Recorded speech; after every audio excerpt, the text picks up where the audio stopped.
students, my name is Pragati Misra. In our last video, we have completed the topic permutation. Today I will discuss about the cyclic group. So, a group G is said to be a cyclic group if there is an element A belongs to G such that G is generated by a single element A. That is, each and every element of G can be generated by this element. If the group is multiplicative, then we take different powers of A. In that case, we can generate the whole element of G.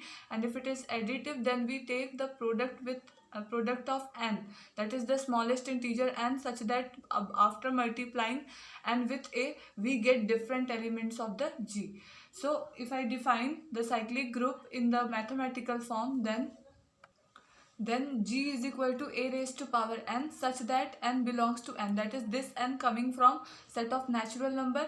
By taking different powers of A, we get all the elements of G. Such type of groups which are generated by a single element by taking its different powers, such type of groups are known as cyclic group.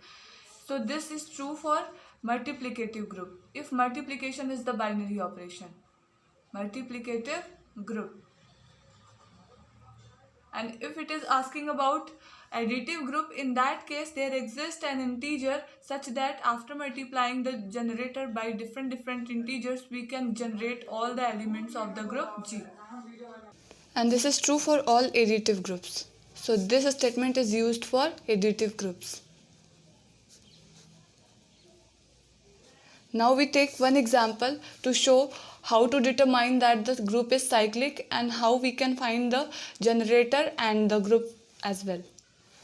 So the multiplicative group 1 minus 1 I minus I is a cyclic group because its each element can be generated by a single element. If we see then 1, if we take 1, then 1 can generate only 1. It cannot generate other elements of this group. So we take I as the generator here. Since if we see I, if we take I raised to power 4, then it gives me 1.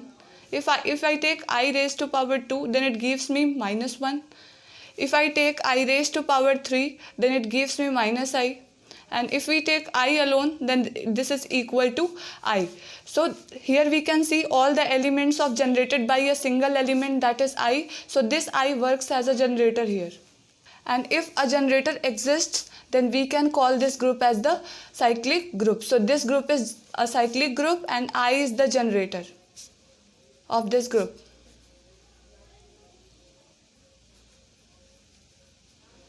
Now we will discuss one more group, that is an additive group.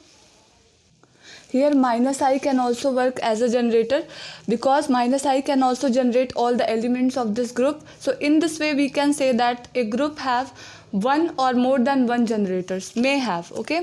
So if I generate all the elements by minus I, then minus I raised to power 4 is 1 and minus I raised to power 2 is minus 1. So minus I cube is equal to I and minus I is equal to minus I. So in this way we can say there are two generators of this group, that is minus I and I. So a group may have more than one generator. Now we will discuss an additive group, which is example number 2. The additive group of integers z plus is a cyclic group. Now each element of z can be generated by 1 and minus 1. If we take 1 and multiply it with any integer of this group, then we will get all the integers. So 1 and minus 1 are the generators. This is the set of generators for this group. Set of generators. So in this way we can understand that the group is cyclic or not. If there is some element which can generate each and every element of the given group, then we can call that group as a cyclic group. Now we will discuss that cyclic groups are always abelian. That is, if you take any cyclic groups, then abelian property is always hold in that group. But converse need not be true. That is, if you take a abelian group, then this need not imply that it will be cyclic. So we will see the proof that every abelian group is cyclic. Every cyclic group is abelian. So this is our theorem. Now we will see the proof of this theorem. So let G be a cyclic group. G be a cyclic group and A belongs to G, that is A is some element that belongs to G, such that if A belongs to G and G is a cyclic group, then G must be generated by the element A. That is, the element of G will be of form A raised to power m, A raised to power n, in this way. Now let xy belongs to G. Then xy can be written in some powers of A. Now let x is equal to A raised to power I and y is equal to A raised to power j. Because G is a multiplicative group, so and it is cyclic also, so each element of this group can be generated by a single element A, and then the elements of G will be of form A raised to power I and A raised to power j, and I am taking two elements of this group, then the closure property must satisfied in this group. So we'll check the closure property, where I and j are coming from the set of integers. They may be an integer or from the set of natural number. So we will take x into y. If we take the product of these two numbers, A raised to power I into A raised to power j, then it becomes A raised to power I plus j. Now in the addition, commutative property holds, so I plus j can be written as j plus I. Since in addition commutative law holds, so we can write it as j plus I. Now if I separate it, I'll get A raised to power j into A raised to power I. A raised to power j was equal to y, so we can write it as y into x.